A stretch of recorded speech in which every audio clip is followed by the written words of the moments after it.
Let's get going then. Good morning, everybody. Today is July 8th, 2021, and today is a regularly scheduled meeting of the Oil Conservation Commission. I'm Adrienne Sandoval. I am Chair of the Oil Conservation Commission and Director of the Oil Conservation Division. Also with me are the two other commissioners. Would you please introduce yourselves for the record? Mr. Warnell, would you start? Madam Chair, good morning. Terry Warnell. Thank you. Commissioner Bloom? Yep. Hey, good morning, everyone. Commissioner Greg Bloom, the designee of the Commissioner of Public Lands, Stephanie Garcia Richard. Thank you. Thank you. First item on the agenda today is approval of the agenda. Commissioners, is there a motion to adopt the agenda? Madam Chair, I move to adopt the agenda. Is there a second? Chair, I second that motion. Thank you. Mr. Moander, would you do a roll call vote, please? Yes, Madam Chair. Commissioner Warnell. Yes. Commissioner Bloom. Approve. And Madam Chair. Approve. Motion carries. Thank you. Next item on the agenda is approval of the June 9th and 10th, 2021 meeting minutes. Commissioners, have you had an opportunity to review the minutes? And is there a motion to approve them? Madam Chair, yes, I reviewed the minutes and I move to approve the minutes of the meeting of June 9th and 10th. I second that motion. Thank you. Mr. Moander, would you please do a roll call vote? Yes, Madam Chair. Commissioner Warnell. Yes, I approve. Commissioner Bloom. Approve. And Madam Chair. Approved. The motion carries. Thank you. On to agenda item number 4, which is final action in case number 21834. This was the application by the New Mexico Oil Conservation Division and Wild Earth Guardians to amend rules 1915-29-6, 1915-29-8, and 1915-29-15 in MAC. This was taken under consideration in a motions hearing on June 4th. Then there was testimony and expert witnesses put on by the parties and public comment put on June 9th and 10th, followed immediately by deliberations of the commission, and the changes were voted on by the commissioners at that meeting. There has been a final order that was circulated both with the parties as well as the commissioners. Commissioners, have you had an opportunity to review that final order? And do you have any comments or changes to it? Madam Chair, I did spend time reviewing the final order in case 21834, and I find it that it meets all my needs. Thank you. Madam Chair, Commissioner Warnell, I also reviewed, read, and studied case 21834 and have no further changes or comments. Madam Chair, I do want to ask one question of Commissioner Warnell. I understand that you wanted me to change the signature block for you to be more accurate. How would you like your name to be listed? I can make that minor change with the approval of the commission. Well, I think probably the best thing to do is just remove the PE. Okay, I can make that happen. I'll request from the commission after the rest of this discussion is held for some scrivener's authority to make that change. So we can address that at the end. But thank you, Commissioner Warnell. Thank you. I have also reviewed the order as well as the rule changes that were made. and they reflect the testimony and the record from the hearing on June 4th and then June 9th and the 10th. So the order, I think, reflects what the intent was of the commission and what was stated at those hearings. Is there a motion to adopt the order for case number 21834? Madam Chair, I move to adopt the motion. I move to adopt the final order in case 21834. Is there a second? Chair, Commissioner Warnell, I second that motion. Thank you. Mr. Moander, would you please do a roll call vote? Yes, Madam Chair. Commissioner Warnell, Yes, approved. Commissioner Bloom, Approve. and Madam Chair. Approve. The motion carries. Thank you. Do we need to do a motion? Is there a motion to allow in the order for 21834 to allow the minor change to the signature block for Mr. Warnell? Madam Chair, I move to give Mr. Moander the authority to make changes to the signature block for Mr. Warnell in case 21834. Is there a second? Chair, I second that. Mr. Moander, would you please do another roll call vote? Yes, Madam Chair. Commissioner Warnell, Yes, approved. Commissioner Bloom, Approve. and Madam Chair. Approve. Motion carries. Thank you.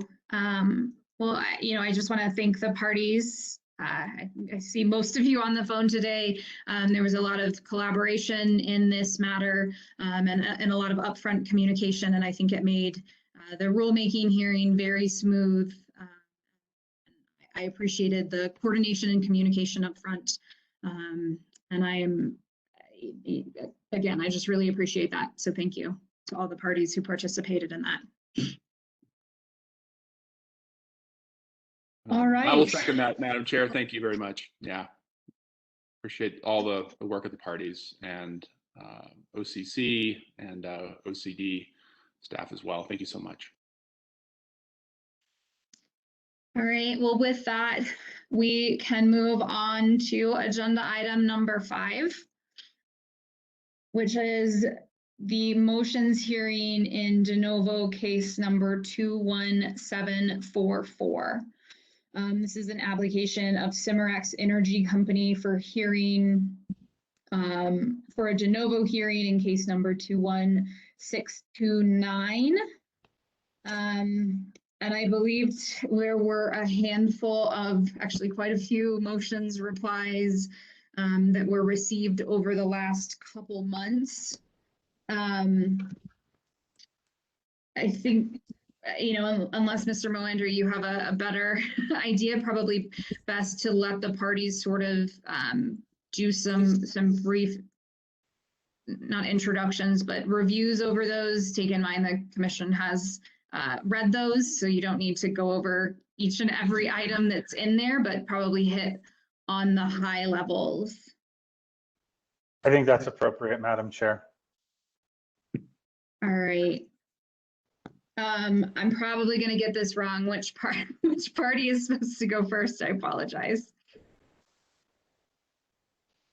Madam Chair, I believe Colgate submitted the motion to dismiss, and Cimarex submitted the motion to invalidate.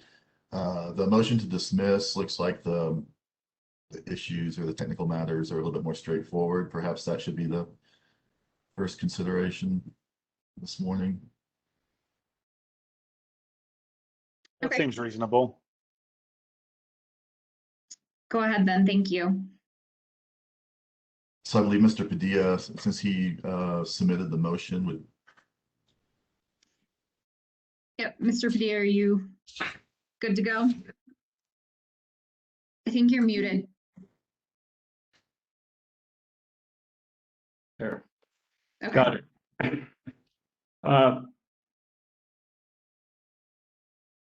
The Colgate motion to dismiss the applications is simply based on the procedural requirements imposed by the Secretarial Order of 1986 and OCC Order or 111-P. Those control development in the potash area.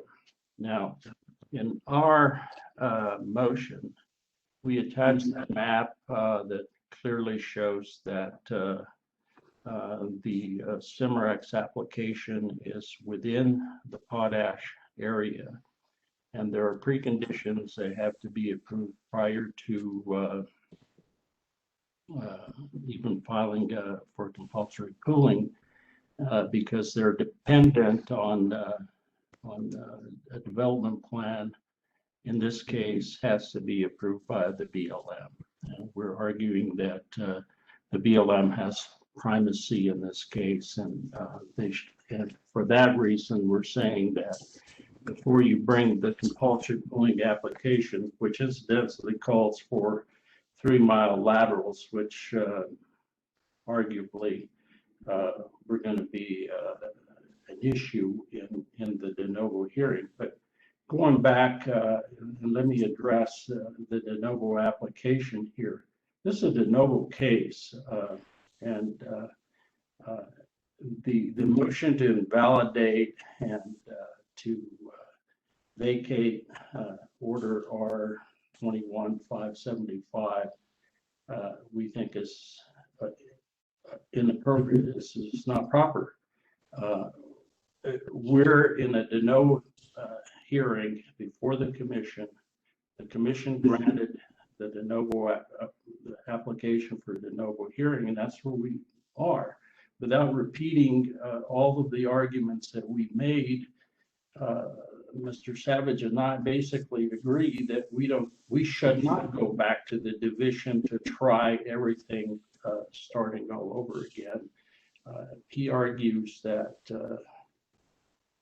in order not to get into a collateral estoppel or a collateral preclusive effect on a valid OC division order, we ought to just start before the commission. We don't have any objection to the applications of Cimarex being heard before the commission. I think we're clear on that. But the only issue that we have is whether or not Cimarex has applied and for approval of a development plan and within the potash area. I think that's a preliminary precondition to anything that Cimarex does here. Now, if you go to that map, which is our Exhibit A, there's a yellow line in there, yellow-orange line, and the Cimarex application is going to require a development approval by the Bureau of Land Management. The Colgate order pools the north half of sections 2 and 3. And we feel that for that procedural requirement of a development area, it has to come before any kind of drilling activity. And clearly, the BLM could thwart a compulsory pooling case. Now, I'm not arguing, or we're not arguing that the OCC does not have authority to pool this area. Clearly, compulsory pooling is within the authority of the division and the commission and spacing requirements. But in terms of being in the potash area, you can't you got to meet those requirements before you bring a case. That's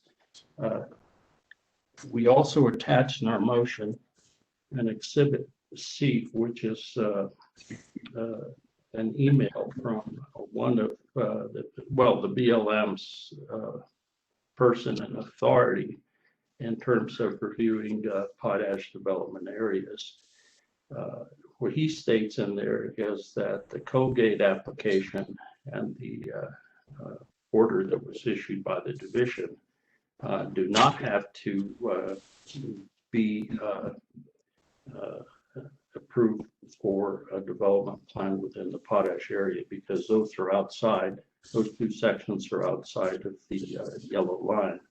Now, the yellow line is established by Order R111P. And so and clearly federal lands are involved in here, and for the BLM is going to approve the APDs, and the BLM is going to have to approve the potash area development plan and the drilling island. There's no drilling island either that has been established for this area. So, or for the applications of Cimarex. There are a number of areas in there. But I just don't, we're here in a de novo hearing. To go back and vacate anything the division did, I think is entirely inappropriate. We've cited authority, the definitions of what a de novo hearing is about, and we're starting all over again as though we were starting a case before the division, but we're in a de novo hearing, and I think the motion, or no, the motion, Cimarex motion to invalidate or vacate the orders is wrong. It should be denied. Now, in terms of the motion, admittedly, that is an issue that may be more appropriately argued before the commission in the de novo hearing. But still, you can't simply ignore the rules. The rules are the rules, and Order R11P clearly says where federal lands are involved, the feds have the authority to designate what lands are going to be included in APDs and in the potash area. If we were just talking about state lands or fee lands, no question that the division and the commission would have authority over areas in the potash area, but they're not. We have federal lands involved, and that's just the way it goes. The rules are rules, and they should be followed.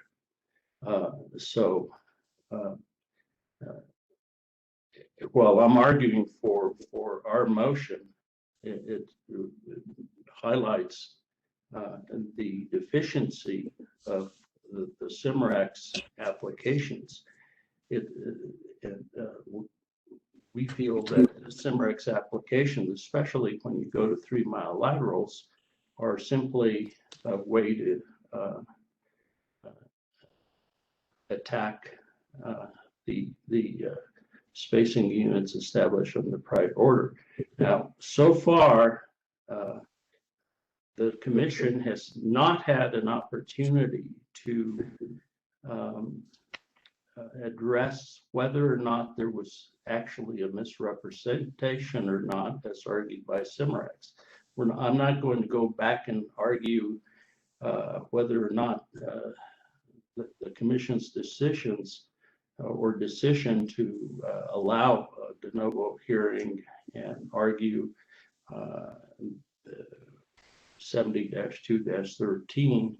I'm not going to do that. It just simply we should go to the no hearing, start all over again. And that hearing is already scheduled before the commission sometime in September, I believe. But I don't think that we need to go back and create more legal arguments about invalidating or vacating the division order. You either affirm it or deny it based on the novo hearing. So we ask that on a limited basis that our motion be approved simply because there's been no approval for the development area by the BLM. And to our knowledge, there has been no application to do so, to start a development area approval in the potash area and drilling islands as well. So with that, we ask that the Cimarex motion be dismissed and the Colgate motion be approved. Thank you. Thank you. I'll ask the commissioners, would you prefer to ask questions now, or would you rather after Mr. Savage addresses us? Madam Chair, I'd prefer to hold my questions until we hear from Mr. Savage. Mr. Warnell?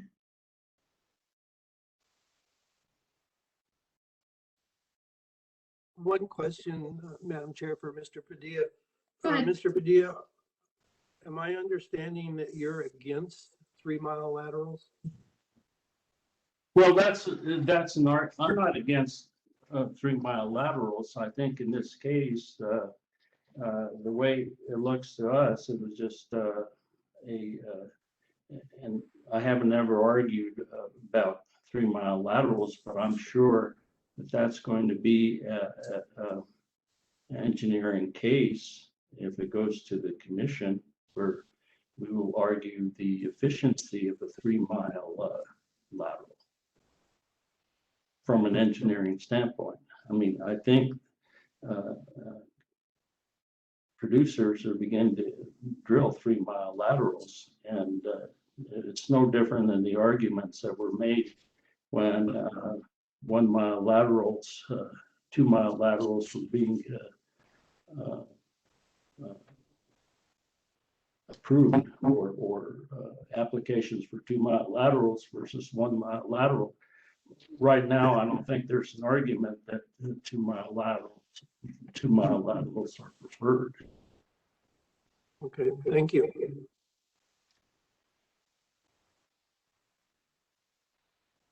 Mr. Savage, go ahead, please. Good morning, Madam Chair, Commissioner Bloom, Commissioner Warnell, and Mr. Miranda. Respectfully, Colgate's motion to dismiss Cimarex's pooling applications should be denied. Not only does Commission Order R111P and Secretarial Order number 3324, the 2 policy papers governing review of the oil and gas development in the potash area, not only do they authorize the Commission and Division to take lead roles in their evaluation, but it has been a long-standing practice of the Commission and Division to engage in such reciprocity with the BLM to determine the best development plans for the potash area. Now, there is nothing that prohibits the Commission or Division from moving forward with review of development plans while the applicants work with the BLM to complete the approval process for their permits and the final establishment of a development area. Mr. Rutley, Jim Rutley of the BLM, has informed Cimarex that its proposed plan is fully feasible and that no apparent obstacles stand in its way.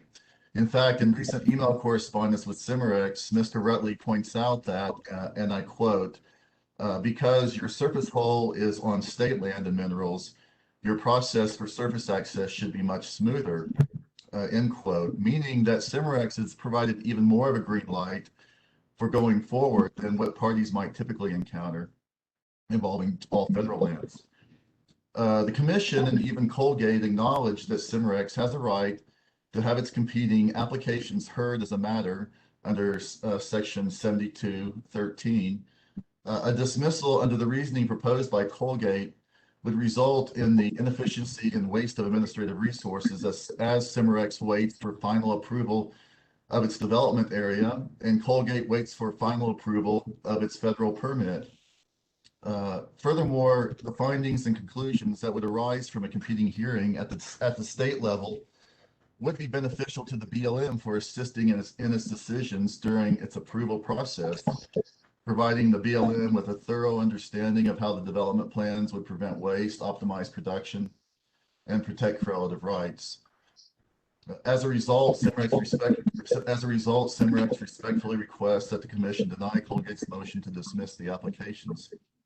And Madam Chair, I'll stop it there. That concludes the issues directed towards the dismissal. I'd be glad to go on to address the question of invalidation, but if you want to stop at that point or proceed, let me know. No, I think we can stop at this point. Commissioners Bloom or Warnell, do you have questions for either of the parties? Madam Chair, if you'd like, please go ahead, ask questions. I'll hold mine for a bit here. No questions, Madam Chair, at this time.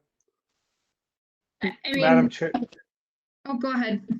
I'd be curious because we just had a representation on the record that essentially BLM, I mean, it's not an official approval, but it sounds like BLM's inclined to approve Cimarex's plans. Would it be possible to get a copy of that email circulated to both the commission and opposing counsel for review and consideration? Yes, Mr. Miranda, I can provide that.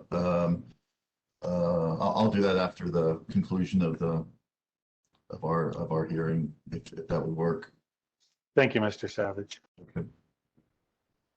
And just to clarify, it's preliminary discussions, and they're talking about the feasibility in that email. So it's not an approval, but it demonstrates that there's nothing at this point that would obstruct an approval.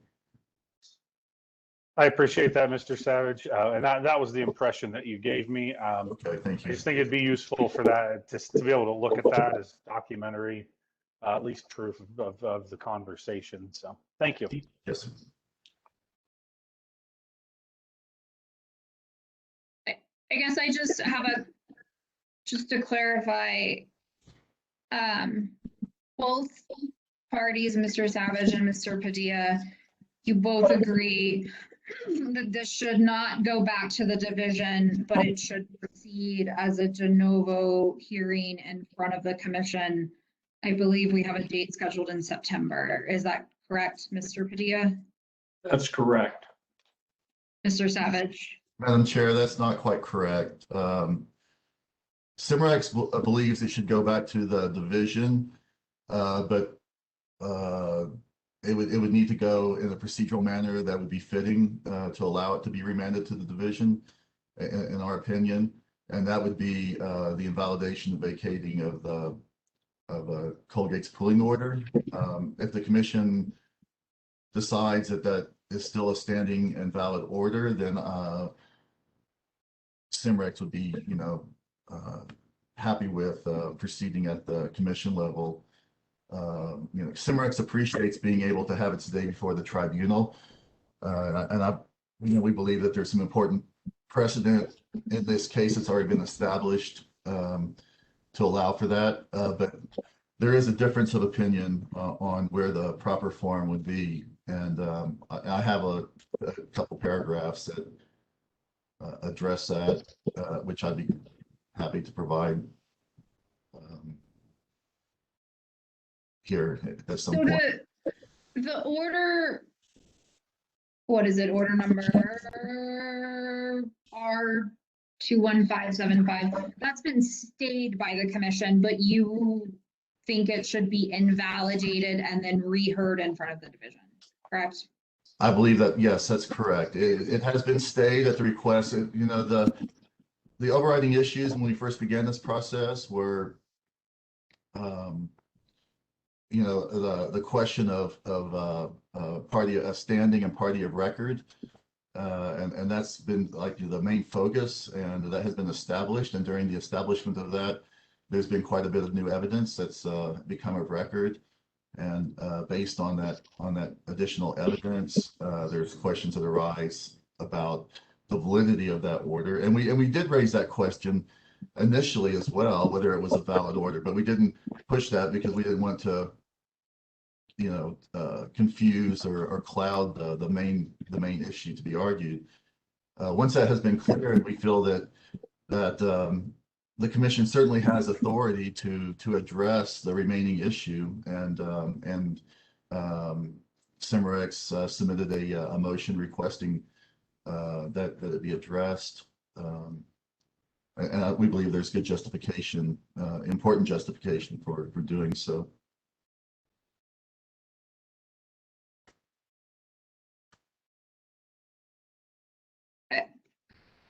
Okay.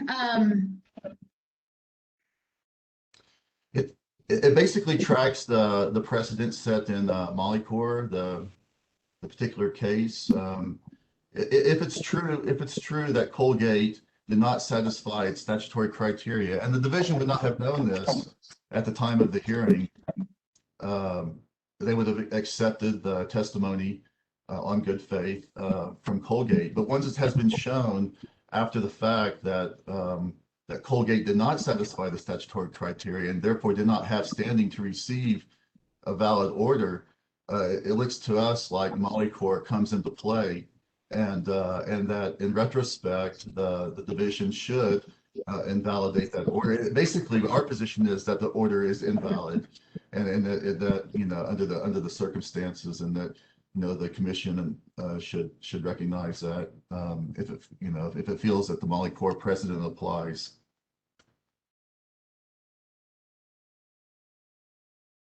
So, Mr. Savage, I want to clarify this topic because I've spent quite a bit of time trying to come to my own conclusions.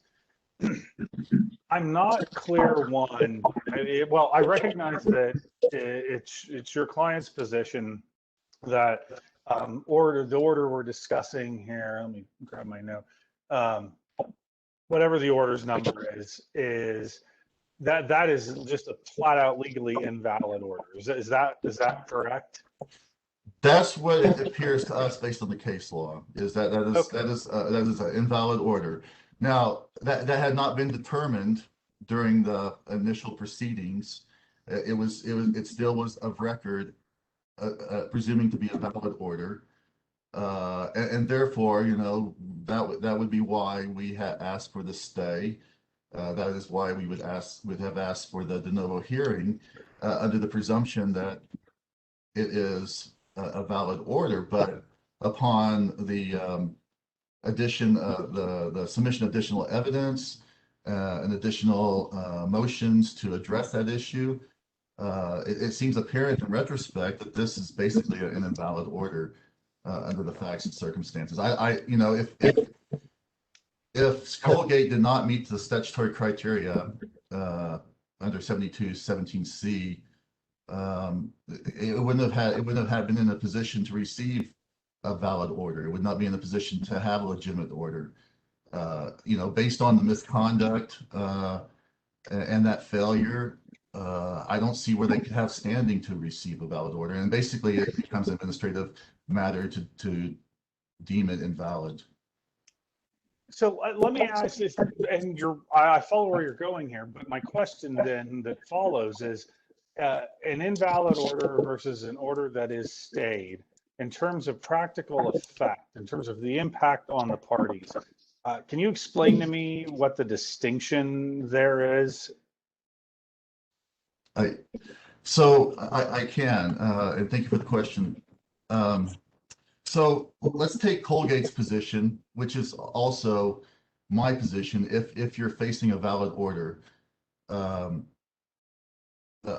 of our positions is that you have that order becomes a matter under 7213, and you would not be able to go back to the division to hear that, because and there has to be a reasoning for it. There has to be well, why can't you go back to the division to hear the order, to challenge the order. And the reason would be, well, there's a couple of reasons. Number one, the language of the statute talks about matter and it provides for no hearing in that particular forum. But also the question of collateral attack. And the question of collateral attack runs throughout the case law, not only in New Mexico, but in numerous, basically in all of the oil and gas producing states. And, that is something that it's hard for me to get around. That is something that I think is an important legal principle. I would not want to transgress it. If I were going to represent Cimarex's best interest, I would want to be able to return to the division for hearing in a manner that looks like it's procedurally valid to us, to avoid any possible challenges or problems down the road. So the returning to the division, and the commission has returned other cases has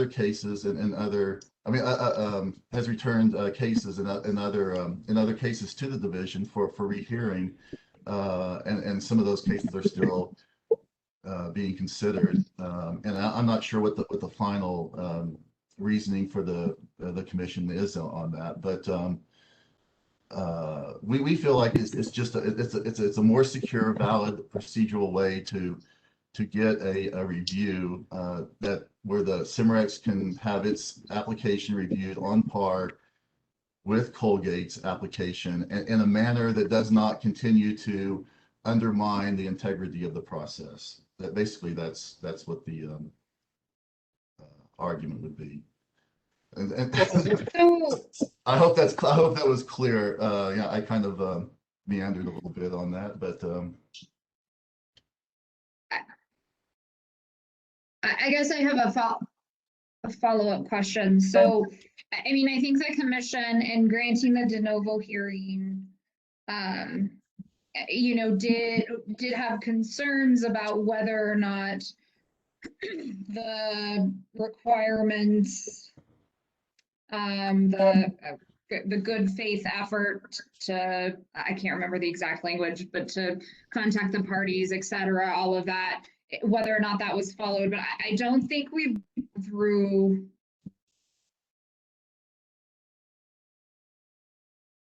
I mean, at this point, we haven't. Sorry, I'm like, I'm trying to get it's one of those mornings. I think it's one of those mornings. Yeah, but we haven't considered, a lot of evidence or testimony or any of those components in that. But what you're asking the commission is to make a decision today that there's enough evidence that there was not a good faith effort, that the order should be invalidated and it should be kicked to division. Madam Chair, I believe that's correct. I believe that the commission went up to the point to confirm as a factual matter that the arguments that Colgate made about the bad faith, the misconduct, the misrepresentations, that the argument was compelling. So the commission has acknowledged at this point that the argument is compelling. I believe that the evidence, all the evidence for a final determination on that question is of record before the commission. I believe that you're correct, that Colgate is asking for a final determination on that assessment. So I believe technically the commission has not tipped the scale in that manner, but it has gotten up to the precipice, and what's remaining is a final determination. Okay, so I guess what I'm initially thinking, Mr. Molander, is give all the commissioners the opportunity to ask as many questions here as we need, and then go into executive session to discuss that. Is that an option? No. No. Madam Chair. Okay. No, this is, so there are a couple options because Okay. I will admit that the parties in this case have really brought some very fine-tuned issues that are not typical, nor are they easily cut and dry, I don't think. So the commission can, decide whether or not to grant or deny the motion today. It's allowed to do that. The commission's had success requesting some additional briefing, but we also have a deadline of about 2 months from now to have the final determination hearing.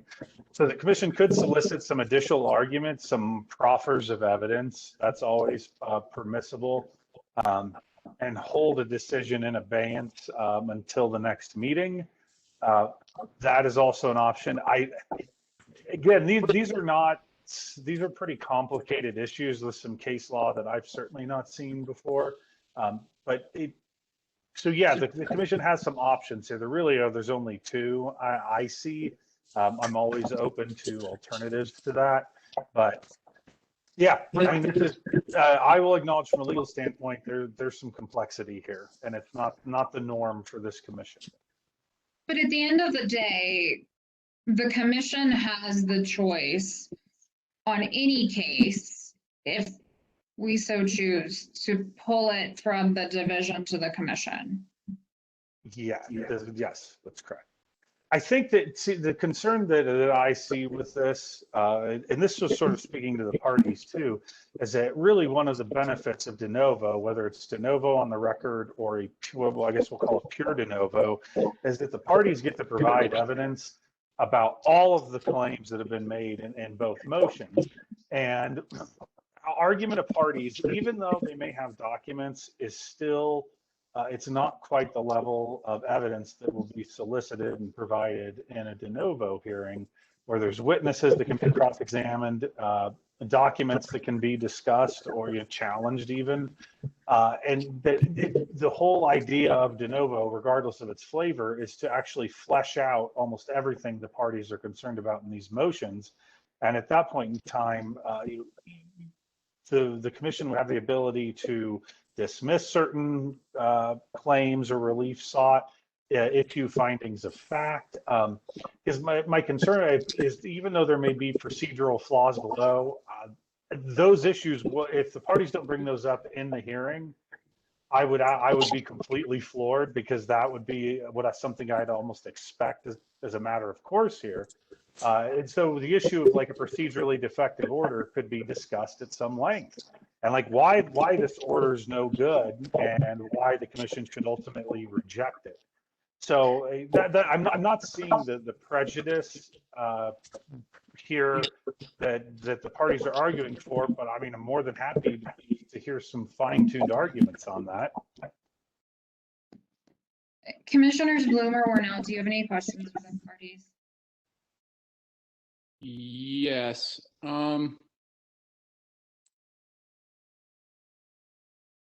Think here, which one I want to go with first. I guess we'll stick with the, let's keep talking about the motion to invalidate and vacate. Mr. Savage, how do you feel that, how would you feel if Cimarex went into the de novo hearing with current order R21575 in place? How do you see that impacting Cimarex's case of the de novo hearing? Well, there's several issues there that I'd like to point out. First of all, and this is really not affect Cimarex's interest, but there's a question about whether or not that stain or tarnish from the commission's order about the status of and description of Colgate's conduct. To me, there's a question about whether or not that would prejudice Colgate. It seems like a return to the division with the Colgate being allowed to fully satisfy and fulfill the statutory requirements would provide a clear playing field and level playing field for both parties that would sequester and eradicate whatever controversy surrounding Colgate's conduct. So it seems like a very clean way to proceed. You're saying, I'm sorry, you're saying, Mr. Savage, that's what would happen if the existing order was invalidated and vacated? If the existing order was invalidated, yes. So the parties would return to the division, and there would be a clean slate, basically, for both the proceeding and Colgate could cure whatever issues they had with their proceedings by doing it anew, and Cimarex would be restored to the position prior to the harm committed upon Cimarex and the harm committed upon the judicial proceedings. And so there would be a clean slate, and there would be no question of prejudice. I think with the alternative, you have questions of prejudice that continue to haunt these proceedings and affect both Colgate negatively and affect Cimarex negatively. The other question I have, and this is something that the commission would have to consider and address what's appropriate and the reasoning for what is appropriate. But so we have current cases in play, and they're referenced in Cimarex's motion, in which the commission did return applications to the division for a rehearing of the units. So there is a precedent, but I'm not sure if the reasoning has been fully provided, but there is a precedent for returning to the division.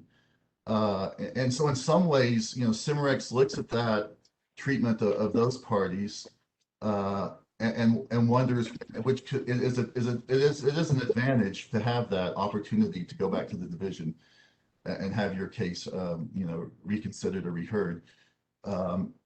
So Cimarex looks at that and wonders what should the same treatment be afforded to Cimarex, and and if it is, or if it's not, what's the reasoning and basis for that treatment of one party versus another party?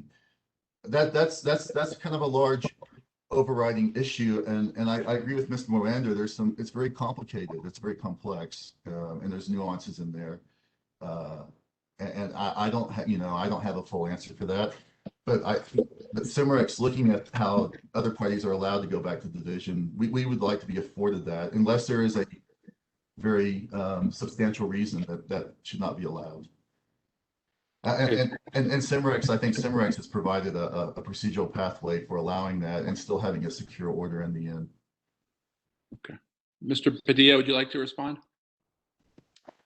Well, Mr. Savage is arguing that essentially that the commission cannot make a decision from a brand new case. To go back to the division doesn't make any sense, because we're never gonna finish this case. Number one, the commission already granted a de novo hearing. And I don't see any reason to go back. Now, in terms of prejudice, we cited authority that the state order should have no effect. And, the division granted the order, but I think that the main thing is that the commission now has an opportunity to assess whether or not Colgate did not provide sufficient dialogue in terms of trying to get joinder in this case. We're obviously going to go back and bring all that forward and to see whether or not Cimarex addressed the proposals that were made by Colgate, and that has to be considered by the division. And certainly in terms of, we already made an argument that they simply messed up the notice requirement. Now, that's an issue that's not before the commission now, but all of that has to be decided by the commission, the totality of circumstances of why, Cimarex completely dropped the ball here. And so now they're trying to get back in the game, and we're starting all over again. I don't see the reason to go back, and I don't know what the procedure is. I know that Mr. Savage is addressing because he's been a lawyer in Ascent, New Bern, Apache. I'm in that monitoring for EOG, but those cases have been bounced up and down from the commission to the division, and arguments back and forth. We simply would like to avoid all of that and go back and not argue about collateral attack on the state order. I don't see any reason why that would have any prejudicial effect on the commission. The commission is supposed to be looking at this all over again, and we've conceded that they have the opportunity to present their case to the commission. But to say that the commission cannot, by implication, cannot make the decision, I think is entirely wrong. That the commission can't decide whether or not which application to approve. Mr. Padilla, how would Colgate be harmed by vacating if in effect, as you said, the state order should have no effect on the de novo hearing? Well, why one of the reasons is that if this goes beyond, I would like to exhaust administrative remedies. We can go back to argue 70-2-13 and whether or not it was appropriate to grant a de novo hearing in the first place under the circumstances the commission did. So going back to consider factual allegations, it would just simply delay Colgate's ability to exhaust administrative remedies if we decide to go there. Okay, thank you. I don't have any further questions on this point. At some point, I might like to return to the issue of the motion to dismiss and issues with BLM and potash raised by Colgate.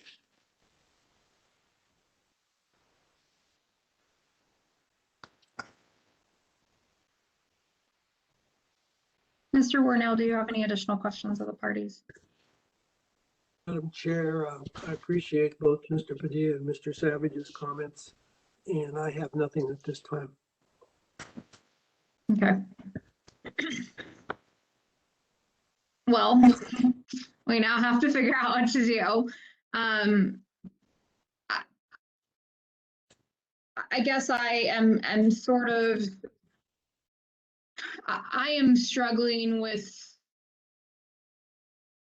sending it back down to the division. And why I say that is because I think, the commission has heard enough information, and that's on the record from the previous hearings, that there is question as to whether or not that good faith effort was, was gone through on Colgate's side. But I would want additional testimony, evidence, etc., to make that, make a sort of official ruling on that, or to invalidate the order. I'm not at a place where I feel like there's enough, we've heard enough evidence and testimony we haven't heard any testimony, to invalidate that order, which leaves us, I think, at the place where we have the order stayed. The order was stayed at the last hearing. And I do think the de novo appeal is the place where all of that comes out, where the evidence and testimony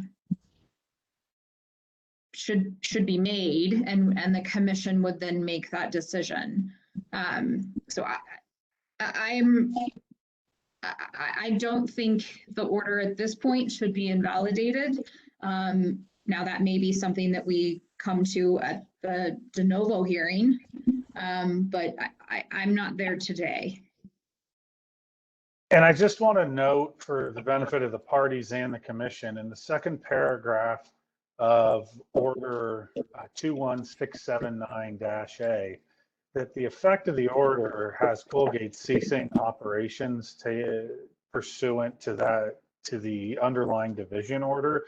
And then in the third paragraph, that the matter, or that this stays in effect either until the commission reaches a resolution or the parties settle out. So the impact of the order is long-reaching, essentially through the end of this de novo appeal, or if the parties come to some mutual agreement. So it's lengthy, and it reads strongly, and it was crafted that way based on the commission's decision. So just to put that out there. Okay. Madam Chair, based on, if I may comment, based on the comments that you made. So it sounds to me like if that is how we would proceed at the de novo level, that there would be a consideration of whether the order is invalid, along with the consideration of the merits of the development plans. It sounds to me like Cimarex could prevail based on two bases. One basis would be that Cimarex submits a superior plan, and that would show the superior prevention of waste, protection of relative rights, etc.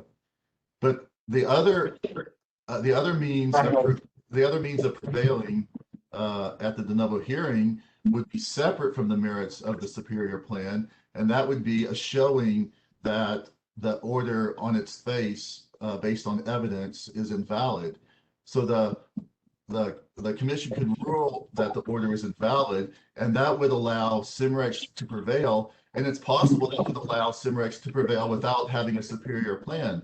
So, for example, let's say Cimarex submitted the plan, Colgate submits a plan. Colgate's plan is actually superior in terms of prevention of waste and optimal development. Cimarex could argue that, well, that may be the case, but we show definitively that the order is invalid. So once that order is invalidated, Colgate has no order to go forward with if it shows that it has a superior plan, and therefore Cimarex prevails with what would be an inferior plan, and that seems to be a logical inconsistency that kind of contradicts the policy of prevention of the main focus of competing applications, and that's the prevention of waste, protection of relative rights. So that that just seems like an inconsistency inherent in the de novo hearing. I don't know what your opinion might be on that. I mean, I think Mr. Moender, the intent of a de novo hearing is to hear all of the pieces in each of these competing applications. One of the criteria for compulsory pooling is, again, the good faith effort. So that's inherent in either of your, that would be inherent in sort of either of your showings, but I don't think that representation that there is accurate. Okay.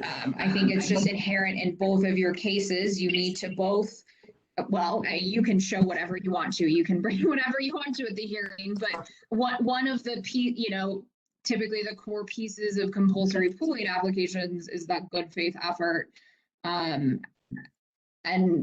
you know, whatever representations of that you bring to the commission. So I don't think the representation you made just now was accurate, but inherently in both of the representations, there likely should be components of both. So, Mr. Moander, is that? Yes, so if I understand this correctly, the commission would issue an order that would override the division order based on hearing both applications. And then so Mr. what, Moander, do you want to go into the procedure of it? Or I Yes. don't think we haven't made a decision yet here either yet. We're just having a discussion, and that was my initial discussion. So I might then, Mr. Moander, if you have any pieces on procedure or whatever, jump in. But then I would like to hear from the other commissioners and you know, where you guys are. So ultimately, the commission is going to issue, there will be a final order issued in this matter, which by its very nature is almost will likely, I mean, I'm not a prognosticator, and I don't pretend to be, but will likely have elements in some capacity that will override any lower, like the division order. It may not, it may also change the order. I mean, it's hard to say, the evidence isn't in. But whatever order would come out of the commission would presumably, I mean, under the procedure, and I'll try to pull these up now, would supersede the division order. And I don't think I've seen an adjudication where that's not the case. But I certainly could be wrong. Let me check on this real quick, and I will opine a little further here in just a moment. Mr. Moander, if I could point out, so then the determination of whether or not the Mr. Savage, can the commissioners, I think, I'm sorry, yes, please. let's hold for a minute. I would like to hear from the commissioners. Commissioner Bloom or Warnell? Commissioner Warnell, please go ahead.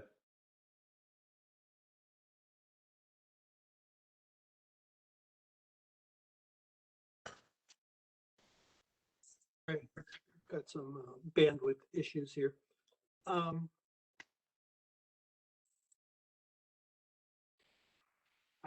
would like to see what Mr. Moander has to say here before I comment any further. And Madam Chair, I think as I conceive of the no vote hearing, I would picture both parties making fresh presentations, and yeah, essentially a fresh presentation of their best plans at that point, and we wouldn't be going back and looking at what Colgate presented in the previous OCD hearing. We spent a decent amount of time in previous meetings, of course, looking at this, and you know, I look at the order, and I think it's point N. Say, finally, Cimarex argued that Colgate effectively engaged in fraud by filing the original pooling application that contained material misrepresentations of fact, end quote. And that material misrepresentation was about the good faith effort to negotiate with other parties. And we never saw Colgate come back and prove that that wasn't the case, that they had negotiated. So I don't know that the commission needs to take action today to invalidate and vacate the previous order, but I could see that being part of what would happen at some point in the de novo hearing if this were to arise again. And maybe Mr. Moander has more to add at this point. Or we take a 10-minute break and give him some time to do a review. I would be appreciative of that. The alternative is the commission could, the commission could continue this matter till after we hear the other items on the agenda, and we can resume. Because it did occur to me, the status conference should not take very long, and we could probably release those attorneys so they don't have to sit necessarily and listen to this. So that's also an option.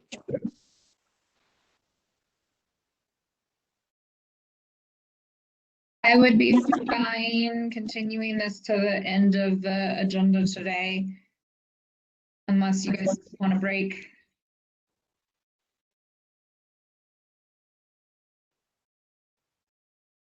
Madam Chair, I would be fine with that as well, going to the status hearing, Permanent Oil Partners, and continuing this here shortly after that. Mr. Moinder, do we need like a formal motion? That's a good question. It's still on the agenda. So I don't think it needs to be, like, no motion to table or anything like that is required. In abundance of caution, it never hurts to do a quick vote, especially with a composition this small. So it would be nice and formal. So I think there's some value in maybe considering that. Is there a motion to continue agenda item number 6 until after we have heard the status conference for agenda items number 6, 7, 8, and 9? Yes, Madam Chair, I move to continue agenda item number 6 until after we have heard agenda items 7, 8, and 9. Just to be clear, do you mean continue agenda item number 5? Oh, I'm sorry. Madam Chair, yes, to continue agenda item number 5 until after we've heard agenda items number 6, 7, 8, and 9. Is there a second?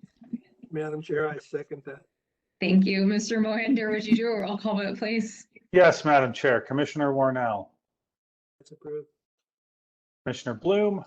Approve. And Madam Chair. Approved. Motion carries. All right, Mr. Savage and Mr. Padilla, hang tight. We will finish up after we conclude agenda items 6, 7, 8, and 9. Ms. Bennett and Mr. Biernoff, are you on with us? Good morning, Madam Chair. This is Dina Bennett on behalf of Permian Oil Partners, LLC. Good morning. This is Ari Biernoff on behalf of the State Land Office. Thank you. For the status conference today on the agenda items 6, 7, 8, and 9, which are applications of Permian Oilfield Partners, LLC, for approval of saltwater disposal wells. It's 4 different individual cases. I think the commission at this point, so there was a request to continue that was received by the commission clerk. I believe the request was to continue until the October 14th OCC hearing. And before the commission considers that continuance, I think because these cases have been continued so many times at this point, we wanted to have a status conference and see where we are and if October 14th is truly an appropriate date to continue these 2. Because when we put them on the docket, it makes our docket pretty full, which means we don't schedule other cases with them. And we just want to make sure for scheduling, we're doing the appropriate action. So, Ms. Bennett, would you like to start, please, and give an update on these applications? And then Mr. Biernoff, I'll give you an opportunity to provide an update as well. Certainly. Thank you very much. And good morning, Commissioner Bloom. It's nice to be appearing in front of you. And good morning, Commissioner Warnell. It's great to see you. So these cases that are currently before you were filed, the State Land Office filed de novo applications. And as you mentioned, they have been on the docket for some time. But the parties are working on negotiations to reach hopefully some settlement resolution here. Originally, Permian Oilfield Partners was inclined to take these cases to hearing, but has since decided that settlement is a path forward that provides more certainty for Permian Oilfield Partners. And so we've been engaging with the State Land Office on settlement negotiations. And it is a fairly complex set of negotiations simply because the State Land Office is actually protesting 10 total Permian Oilfield Partners SWD applications. So we're working on what I would call it like a aggregate settlement to incorporate all 10, not just the 4 that are pending before the OCC. And so between the unforeseeable circumstances of COVID and the complexity of the settlement, including all of the wells, it's just taking the parties some time to work through the settlement process.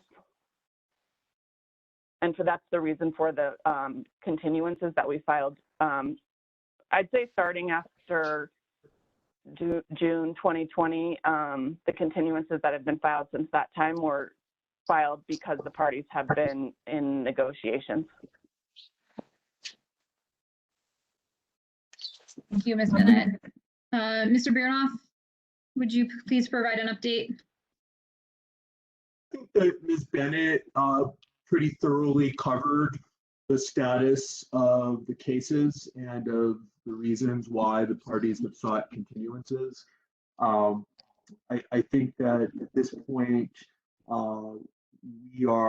the parties are in a position to move a little faster than both sides have moved in the past with settlement discussions.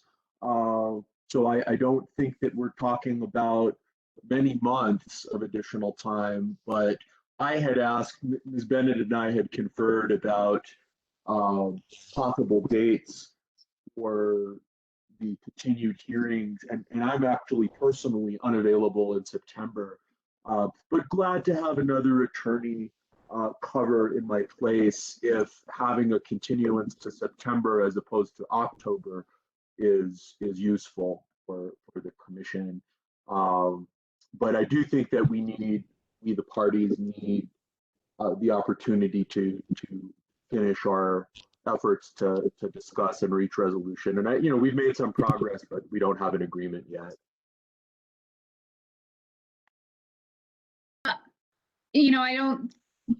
Thank you both. I guess my question would be, do we think that October date is truly appropriate at this point? If we're going to look at scheduling this for a date, is October the most appropriate date, or would another time be more appropriate? So I think from Madam Chair, if I may. Oh, go ahead. I'm sorry. No, please, Mr. Biernoff. I defer to you on this, and then if I can just follow up after he's done, that would be great. Okay.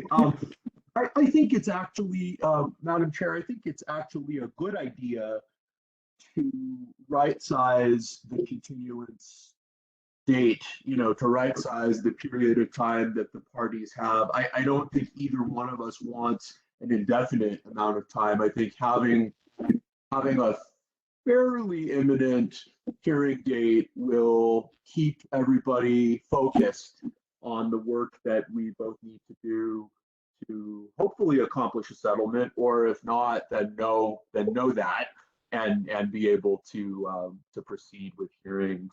So I think from our point of view, we are not interested. We are not asking for a further continuance beyond October. I think having another month or two, or a window of time between now and October at most, I think is an appropriate amount of time for our purposes. That's our perspective. Madam Chair, if I may just provide a little nuance to that too. I certainly appreciate Mr. Baranoff's sentiment that we would like a date to, in the near term, to keep the parties motivated, to keep them at the table, as it were. In particular, because Permian Oilfield Partners orders are currently set to expire in November. And so Permian Oilfield Partners doesn't have a lot of time. In fact, even as we sit here today, they risk not being able to drill those wells because of needing to get APDs from BLM. 3 of the wells are on federal lands, and it's taking up to 4 months, I understand, to get APDs. So even as we sit here today, there's a risk that Permian Oilfield could not drill the wells, even if we reach a settlement with the State Land Office. And so Permian Oilfield is interested in understanding, what the expectation is going to be, how we can address these going forward, and is in fact interested in, and I realize this is a rather unorthodox discussion topic, but is interested in understanding whether the commission would be supportive of Permian seeking an extension of time, given the unusual circumstances that we find ourselves in with the pandemic, the BLM moratorium on issuing APDs that occurred in the early part of this year, and the settlement negotiations. It would be a shame to spend this time working on settlement only to, and the settlement is designed to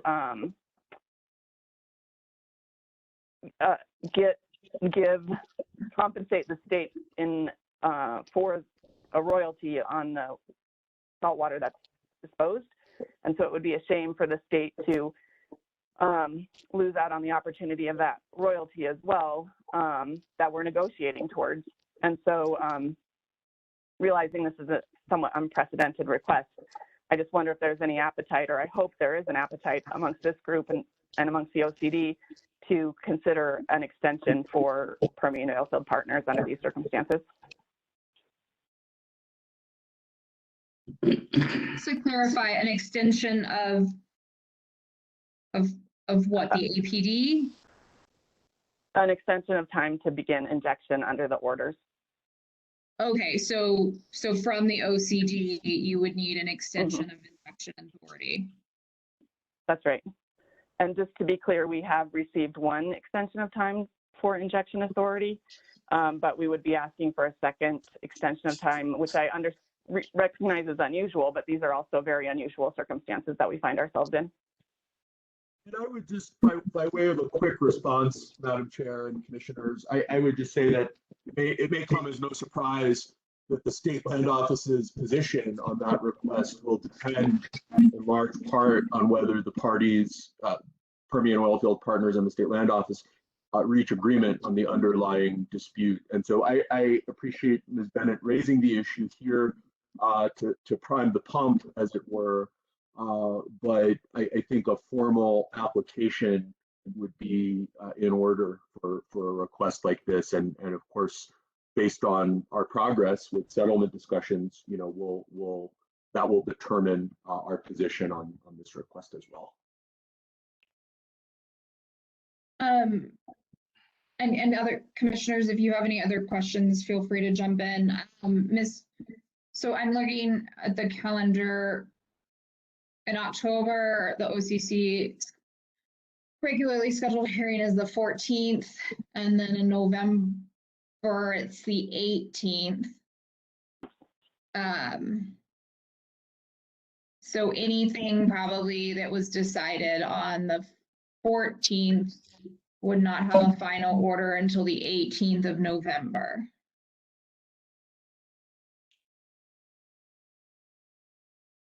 So, okay. I mean, in general, I think the commission today just wants to determine if October is the appropriate date. I think September, we already have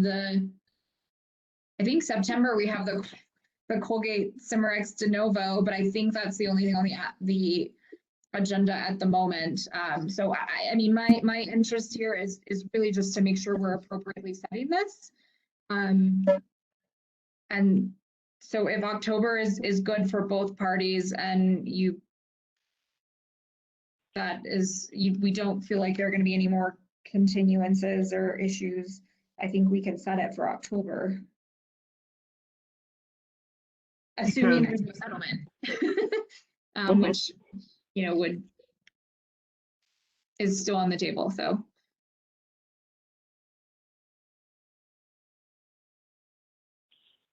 This is Dina Bennett. October works for Permian Oilfield. I think we would prefer the September hearing date, just to, especially in light of the fact that the orders are set to expire in November. But I also understand Mr. Biernoff's availability, and we have previously agreed to the October status or the October hearing date, and so we would stick with that hearing date if that works for the State Land Office. Well, I appreciate that, Ms. Bennett and Madam Chair and Commissioners. I would say that we're comfortable with October, but given Permian Oilfields, given the time crunch that Ms. Bennett described, if the commission has availability on its September docket, we can accommodate that. And we'll make whatever arrangements we need to in our office to ensure coverage if the hearing goes forward.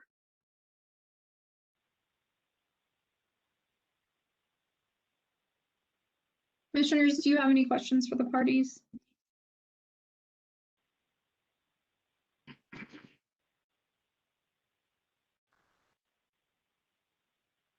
Madam Chair, no questions. Madam Chair, Commissioner Warnell, it sounds like either September or October works for either party. I guess Okay. It's what works for OCC. Mr. Melander, just a procedural item. Did the commission formally deny the continuances? So would continuances have to be resubmitted, or are they like pending? We did not submit a formal or at least a written denial for the request for the continuance that was recently submitted. We can certainly do that because it came at a bit later than I'd prefer. But we could certainly enter the, I advised the parties that it was denied for purposes of continuing this setting. But you could consider that motion still in effect insofar as resetting the original merits hearing, which was what was today. So I think that could be done, yeah. I'm just thinking, so the 4 continuances you have to submit through the fees portal, and if they were officially denied, there would have to be, I guess, 4 new continuances. My preference generally, and I know there's fees involved, I think the attorneys are acutely aware of that. It sounds like things have, now the lay of the land is a bit clearer. The request could be submitted in one document that accounts for all 4 cases and get a bit more of a firm record for the basis of the request, and we could proceed from there. So we could enter a denial, and then the parties could submit something a little more fine-tuned. I mean, I don't think that's a huge burden, and I'll bet that Ms. Bennett probably already has something like that in mind. Speaking of, I feel like I don't see her. Oh, I'm still on. I'm still okay. on through audio only at this point, though. Okay, great. I just want to make sure you didn't drop. Okay. At this point, If I could I just briefly respond to Mr. Melander's comment there, just in terms of logistics? Yes. Generally speaking, we do have to submit a continuance in each case number, but if the OCC is willing to allow us to submit a single continuance through the fee portal for all 4 cases, rather than submitting it 4 times to the tune of $600, that I'm just trying to clarify what your instructions were, so that I'm sure that I do it correctly, or that Mr. Biernoff and I do it correctly.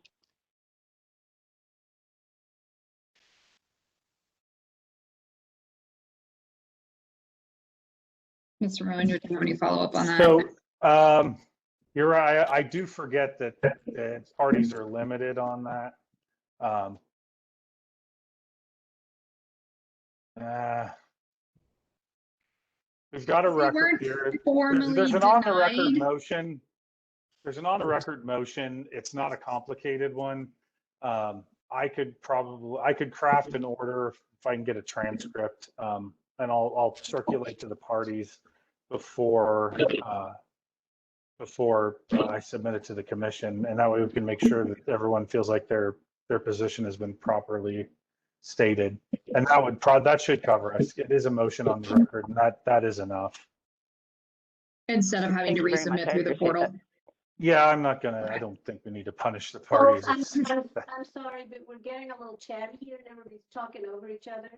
And there are some people who are not talking, but they're not muted and they move their chairs and they bang things around. And it makes it really hard for me to get a record. I just was trying to clarify, Mr. Moiner, so they don't need to resubmit through the feeds portal, correct? Yeah, the motion is on. It's been made on the record. If the commission wishes, well, I guess it's your discretion actually whether that's granted. If you grant it, then I will draft the order accordingly. Commissioners, and let's see, Ms. Davidson, are you on, and can you confirm that there is availability on the September docket?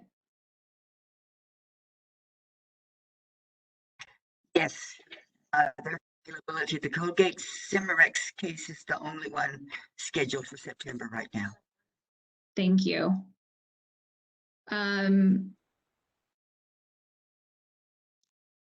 So commissioners, do you have a preference on the dates? It looks like we have availability for both September and October. And the parties are agreeable to both dates.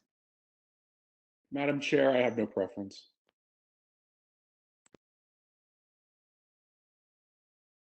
September sounds good to me, or October.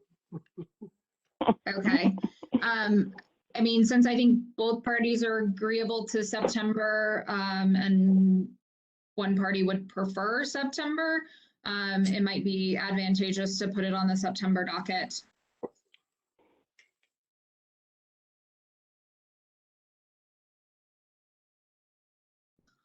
Is there a motion to continue this case to the September docket, not using the initial continuance that was submitted for this hearing? Madam Chair, I move to move case number 20571 de novo, case number 20572 de novo, number 20574 de novo, and case number 21233 to the September OCC meeting. Thank you, Is there a second? Commissioner Bloom. I second that motion. Mr. Moander, would you do a roll call vote, please? Absolutely, Madam Chair. Commissioner Warnell, Yes, approved. Commissioner Bloom, Approve. and Madam Chair. Approved. The motion carries. Thank you, Ms. Bennett and Mr. Biernoff. And I would politely ask the parties to give me a little forbearance on getting an order put together. I want to make sure that I've got a quality one. It's going to take me a little bit of time to get the transcript, but I'll turn it around once I get that in my hands. Thank you. Definitely. Thank you for doing that. Thank you, Mr. Biernoff, and Ms. Bennett for the update today. That was helpful. Thank you, Madam Chair and Commissioners. Thank you all. All right. Well, I think it's now time to go back. Yes, recall the case. I'm sorry, but I'm going to need a little break. This is pretty intense reporting and we can go to an hour and a half. So I would need about 10 minutes to shake my hands out. Yeah, no problem. Why don't we come back at 10:45? So 10 minutes. Thank Thank Thanks. you.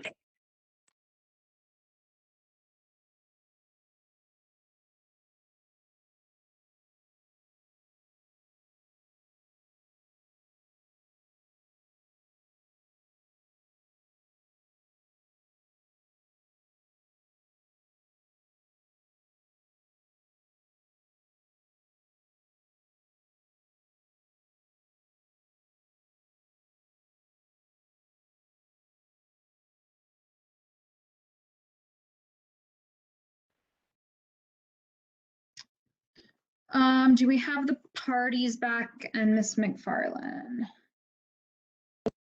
I'm back. Commissioner Bloom?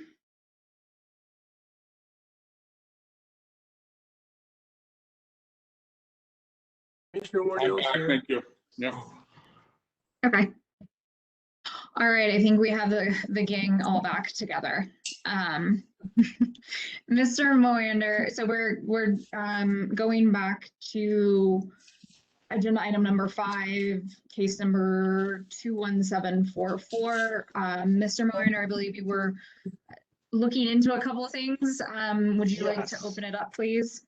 Yes, so I wanted to just address some of the concerns here because I think Mr. Savage brought up a good point, and that he was attempting to clarify whether the commission sought to have effectively ruled that the merits hearing would encompass potentially 2 avenues of victory for his client. One of them being the attack on the underlying order and invalidating it, and the other one being the actual merits of the matter.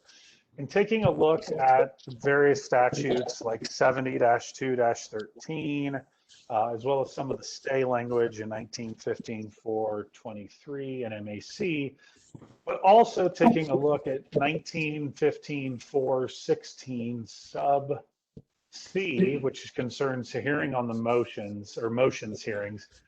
My suggestion is at this point, because one of the problems the commission is struggling with, as are I think the parties, that's why they're in front of the commission, is I think an evidentiary hearing at the August setting on the issue of whether or not, and I hope I don't get these wrong, whether or not Colgate met the requirements of conference before filing its original application at the division level would be appropriate, because we would get actual substantive evidence on the record for everybody involved.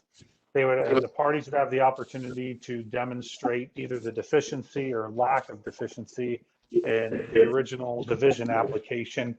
And it would be consistent with 1915-416C to have that resolved prior to a merits hearing, because it isn't, I suppose, possible at this point that a merits hearing could be determined as being not necessary. So a motions hearing on an evidentiary hearing specifically concerning the notice requirements that have been complained about. And give me just a second, because if we take a look at the application to reopen the case by Cimerex, I would note here that the legal arguments about having a de novo hearing, Cimerex focuses on its first argument is that Colgate failed to reach voluntary agreement and engage in good faith negotiations. And that I think stands out as well, because it's clearly the focal point of the application, and to resolve whether that actually happened or not would determine the future of this case as a de novo matter. So again, to distill this down, I think I would recommend, or I do recommend, an evidentiary hearing for the August docket for OCC. The parties, the commission can enforce subpoenas, although customarily that's not an issue. But if the commission proceeds with that, the parties have the ability to bring in whomever they need to testify one way or the other.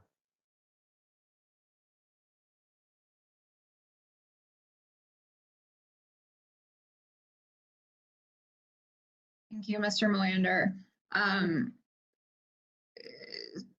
So at that, just to clarify, at the August, in your proposal and the August OCC date, we would hear evidence and testimony on first the issue of whether or not the order from the division should be invalidated because Colgate didn't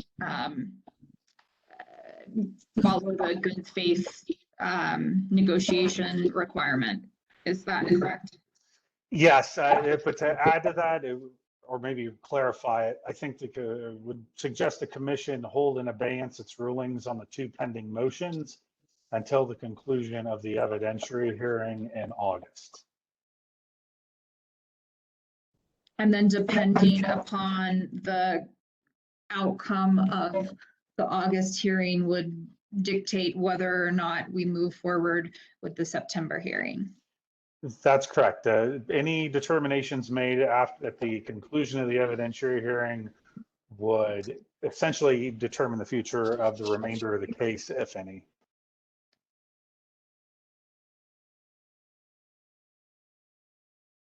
And I do want to comment just to the parties that you know, I realize this has been a rather tedious process, but I also recognize that both parties are bringing issues before the commission that they don't have a lot of history. So the commission is trying here, if I may speak for them as their counsel, very diligently to get this right so that whatever comes out at the end is reliable and viable for the parties. So at least from my perspective, I appreciate your tolerance of this because I want to get it right for you as well.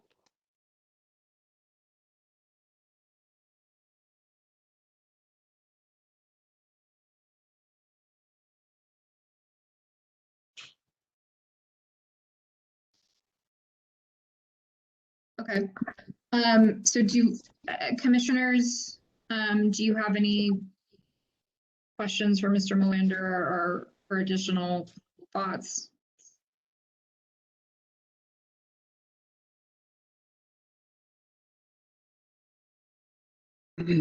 Madam Chair, Mr. Melander, are we then holding in abeyance both it was the motion to invalidate and vacate and also the motion to dismiss until that point? That would be correct. I think that there's an order for these to be evaluated in, and the primary motion to be dealt with is the one concerning vacating the underlying division order. Yes, and I guess as I can see at this point, I wouldn't. No, I think I'm gonna leave it there. Thank you, Mr. Melander.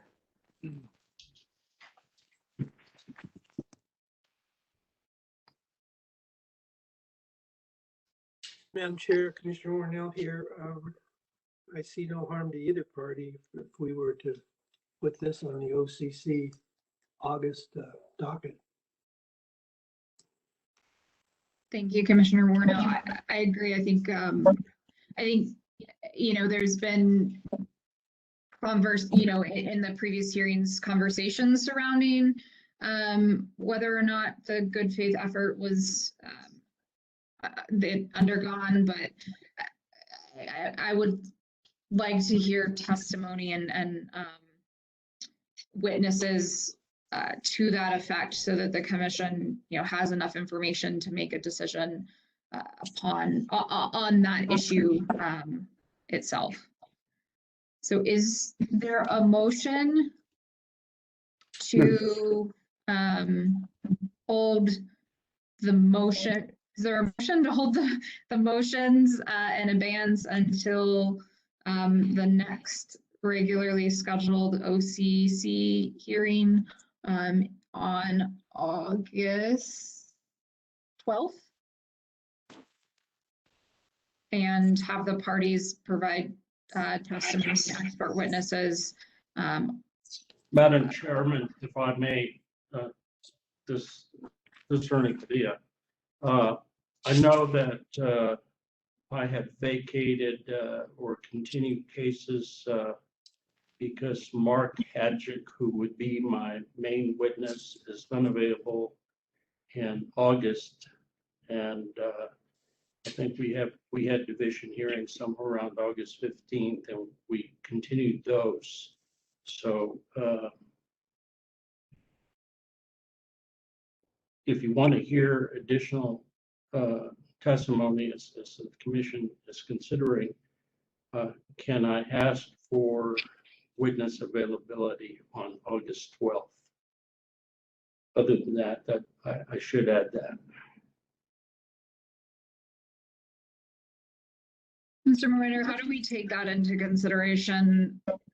So it's fair for if party has witness unavailability. I mean, that's understandable. But Mr. Padilla, what's the likelihood that, and I missed his name, and I apologize, but that your witness might be able to appear by video? Or no? No idea. I have no idea. I particularly wouldn't want to do that, but that's neither here nor there. Yeah. I'm just, I know that I continued cases on a number of Colgate into September because of that unavailability. Okay. So then I think the next question is and we obviously want to get that, we don't want to kick the can down the road any further than absolutely necessary. Mr. Savage, do you have would you voice an objection if we need to reschedule the merits hearing to ensure that both parties can bring their witnesses to address the commission for purposes of the evidentiary hearing?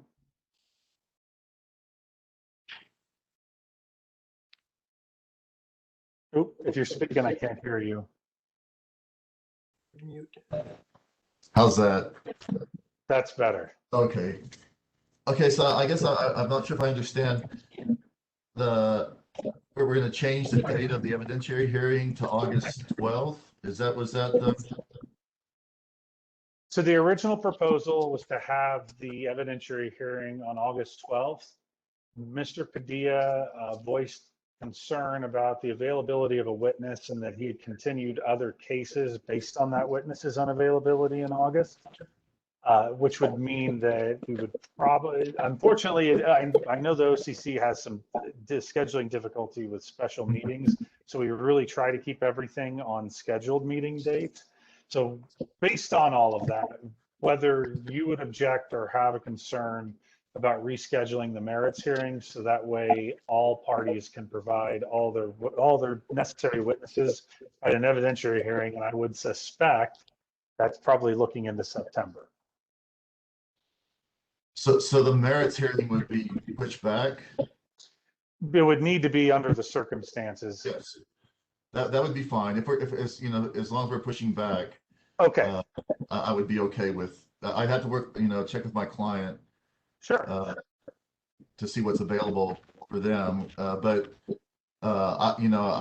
Yeah, if proportionally set the dates so that they are in sequence and allow witnesses, and that would be great.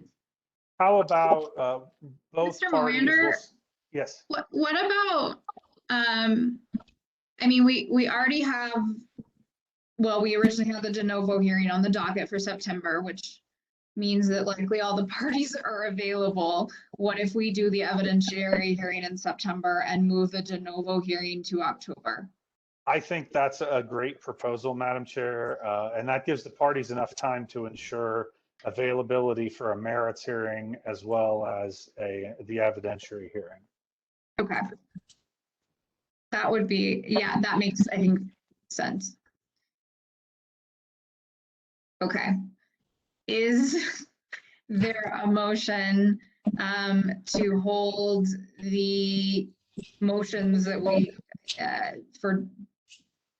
that we considered today in advance until an evidentiary hearing on the regularly scheduled September OCC hearing date, and then move the subsequent de novo hearing date into the regularly scheduled October OCC hearing? Yes. I'm just looking 1 second here. Make that.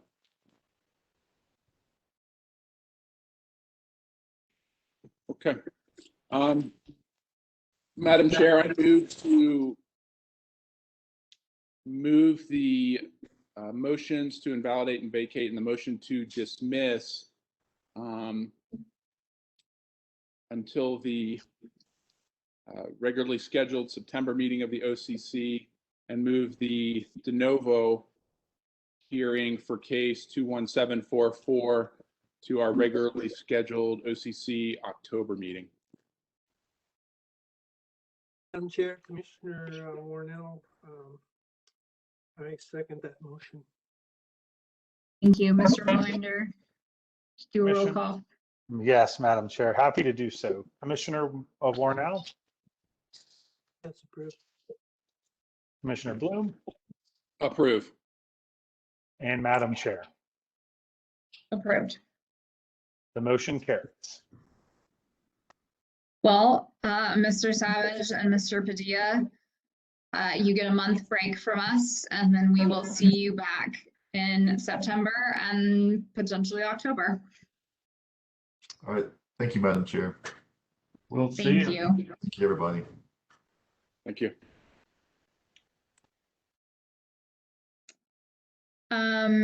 All right. Agenda item number 10. Mr. Molinder, is there any updates on pending litigation? for the No commission? updates, Madam Chair. All right. Is there any other business before the commission today? Madam Chair, just one point is we're going to need at some point here in our infinite time to get a sunshine training done on the record of the commission. So I will confer with Ms. Davidson about that and see where we can squeeze that in. Okay. Thank you.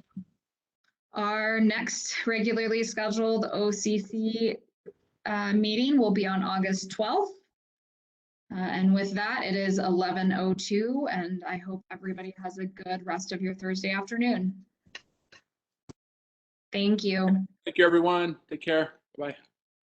Thank you. Bye-bye.